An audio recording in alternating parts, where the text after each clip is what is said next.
Is coffee and caffeine bad for your hormones? This is a very common question that people ask me all the time, and there's lots of nuanced conversations about it. So let's go ahead and have it. If you want to know if caffeine is bad for your hormones, stay for the end of the video, and I think the answer might surprise you a bit. If you haven't subscribed, hit the subscribe button to be notified anytime I post new content relating to women's health, hormones, and holistic health. I feel like coffee and caffeine gets a really terrible rap, especially coffee, because people think of it as more of a drug than a food. It's more of a stimulant. People get addicted to it. I think that coffee and caffeine are kind of America's, and maybe the world's even, I'm not sure, kind of like most favorite drug. And I get that so many of us overdo coffee and caffeine and we use it in times that maybe we shouldn't, and it can be detrimental. But we'll talk about here in a second that coffee can actually be really beneficial to our health due to some of the compounds in coffee. So I think this is a really nuanced conversation, like I mentioned, and I think that I call it caffeinating responsibly. I think that there's ways to do this in the right way and ways to maybe make it a little bit more detrimental to your health. And we're going to talk about all of it. In the more like functional medicine world, holistic health world, there are a lot of people that bash coffee, saying that it raises your cortisol, it throws your hormones off, it does all these negative things. We should have, stable, great energy without any sort of stimulants. And while I think some of that can be true, I don't like people to have to rely on coffee, wake up and have to drag themselves to the coffee pot. I've actually had that in my own life when I had a really low cortisol level, and I actually did a video all about low cortisol that you can go watch after this. So I don't think that we want to get to that point where we're just absolutely reliant on coffee and caffeine, but I do think it is just part of culture. Getting up and drinking that nice cup of joe just feels so soothing and calming and great. I love it every single morning too, just like many of you. And so I do think that there's ways where we can use this in a way that is not going to be super detrimental to our health. I also want to remind you or tell you that there are actually a lot of different studies that show that coffee drinkers are actually having better health outcomes long-term than our non-coffee drinkers anyways. So again, super nuanced conversation, and just like anything, honestly, in the health industry, in hormones, in holistic health, this is all a super individualized approach. Some people just do not do well with caffeine and coffee. I actually am kind of one of those people. I drink more like decaf or half calf a lot, but I still love the ritual of getting coffee. It makes me feel super jittery, and I just don't do great with stimulants. But if you do, I also think that you absolutely can have that in a very,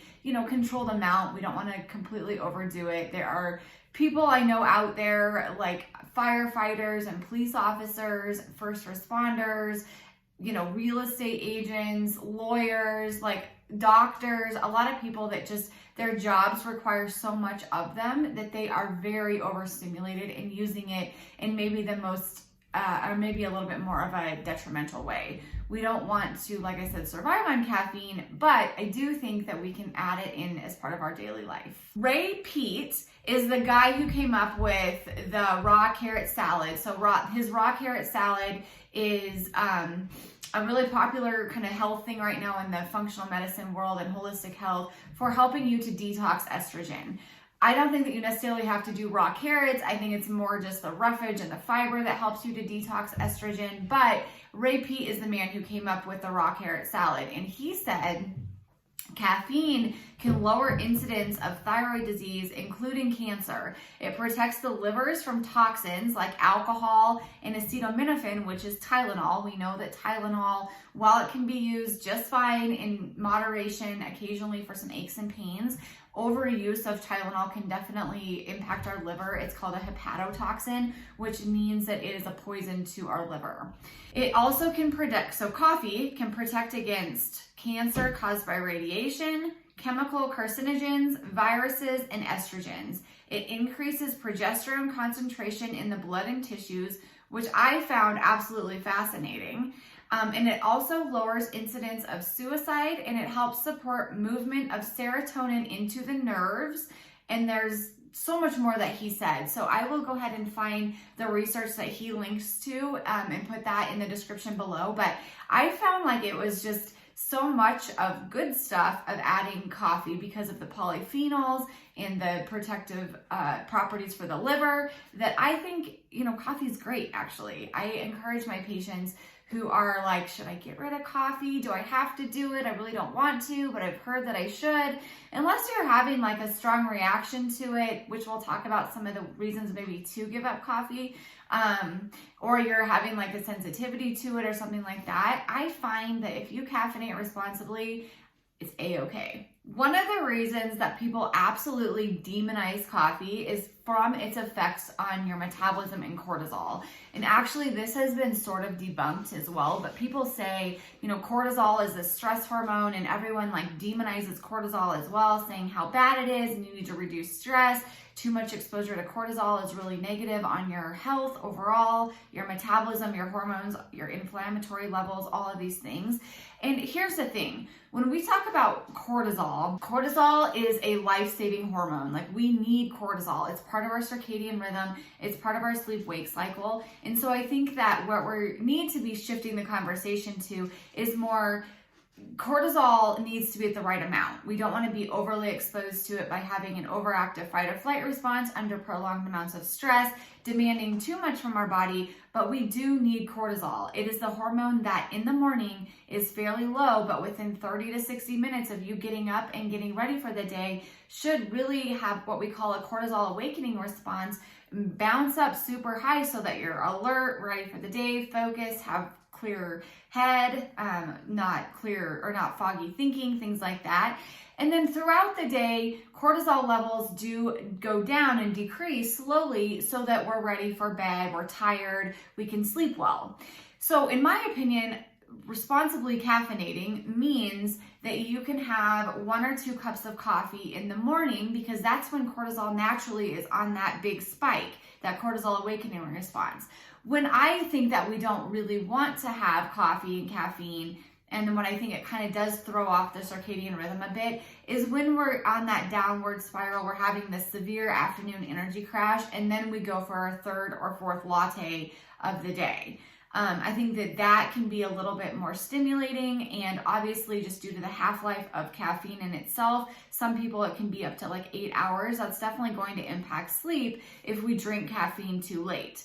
There are the occasional anomaly people out there who drink a cup of coffee before bed, and it actually helps them sleep well. I actually had a professor in acupuncture school that did that. He was the Tai Chi instructor, I believe, and he would do that. He loved to drink a cup of coffee before bed. He said it makes him sleep well, and I think that some of that was because of the liver moving properties of caffeine and coffee, that it just kind of like moved his liver a little bit, made him feel better, and then he slept well. So there are anomalies like that. I don't think there's very many of them out there. So if that's you, you do you. But I think for the majority of us, following the kind of the cortisol curve throughout the day and the pattern with caffeine is super helpful. And I think that is more like what I call caffeinating responsibly.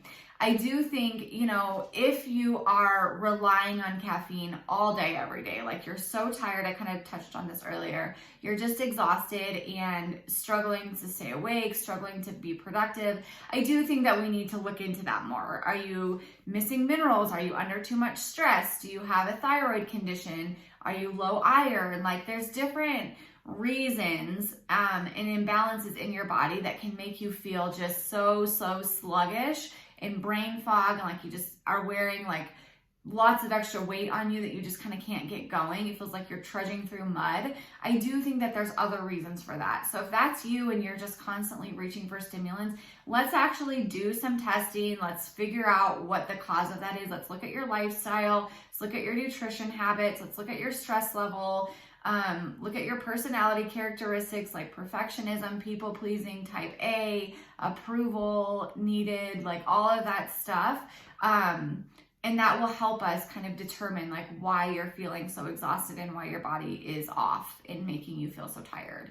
So I do think that that's important, but if you want a cup of coffee in the morning with your natural cortisol awakening response and you have eaten a protein, fat, and fiber, or are going to eat one just shortly after that, I think it's fine. One thing that I do think that we need to be aware of is cortisol is on that curve in the morning. Caffeine does release cortisol. So that's where people who are like anti-caffeine, anti-coffee are coming from, is because it does release the stress hormone cortisol. So one way that you can sort of counteract this or counterbalance this is to actually add a protein with your coffee. So I do think people who get up at 5 a.m. and work out, and they do these like intense HIIT workouts, and then they have a pre-workout before that, and then they go straight to their coffee, they haven't eaten, then they practice intermittent fasting.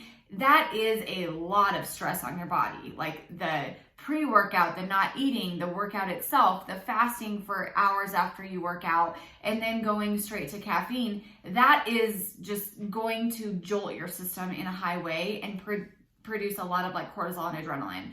So I don't necessarily think that's caffeinating responsibly. I think that if you wake up and you have a little bit of caffeine and coffee with your breakfast of protein, fat, and fiber really balanced, I think that that's totally fine. It buffers that response somewhat, and most of us feel pretty good doing that. I think a lot of us, if you are a little bit more sensitive to caffeine, or you notice like a very big jolt, especially when you're not fed, you're more in a fasted state, that can be a sign that it's just too much. Like I said, caffeine, like full on coffee, for the most part, makes me really anxious. It kind of depends on the day, how I've slept, how I've eaten the day before, where my nervous system is anyways, like how stressed I am, all of that stuff.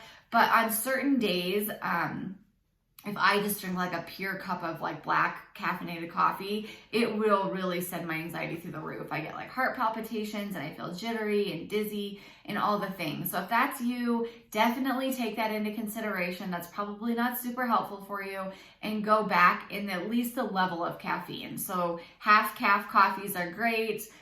We use a Chemex in my house, so I can kind of mix the caffeinated with the decaf in whatever ratio I want. Usually I do, 3/4 decaf and maybe like 1/4 of caffeinated coffee or something. Obviously using things like lattes, or I get a misto from Starbucks a lot. Those have a little bit more substance to them with the cream and milk and things like that. And so it drives the caffeine down a little bit, and also just get something else in your stomach as well. So I don't notice the effects quite so bad as if I just have a plain black cup of coffee. But you want to just, honestly, this all comes back down to biofeedback. If you feel great on your morning cup of coffee, you're doing 1 or 2 cups in the morning, nothing crazy, you've stopped caffeine by mid-morning, you're eating with it, you're not feeling the effects of like jittery, anxious, heart palpitations, those types of things, chances are you're doing just fine with it.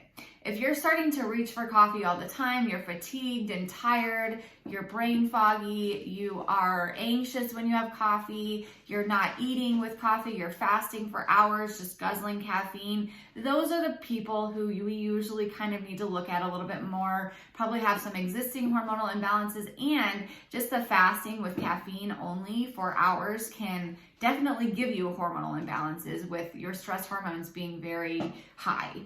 It's a very big stress on your body. Your body is in kind of that fight or flight response, and we don't really want to do that just from drinking coffee and the way that we live our lifestyle. So I hope that this video was helpful for you guys. Like I said, there are a lot of really wonderful benefits to drinking coffee. And by the way, you can get those benefits from decaf too. It truly is the coffee bean that has all of these like liver protective properties and great health benefits. So if you don't want to do caffeinated coffee, A-okay, you can still do decaf even and get full-on health benefits of the polyphenols and all the good stuff that's in that coffee bean. So I hope this was helpful for you guys. If you are looking for other tips and tricks on how to balance your hormones, live a healthier lifestyle, I have a brand new guide for you, 7 habits that will help you live a healthier lifestyle and balance your hormones. You can get that at allydamron.com/habits. If you have friends and family who need to hear this message and are wondering about coffee and caffeine, the internet tends to be a total dumpster fire in advice about hormones and nutrition and things like that. Everyone has their own opinion. Send this to them so that they can get kind of the nuanced conversation of the good and bad of it, and hopefully it will help clear up the confusion for them. And lastly, if you have not hit the subscribe button yet, hit that button to be notified anytime I post new content relating to women's health, hormones, and holistic health. I'll see you guys in the next one.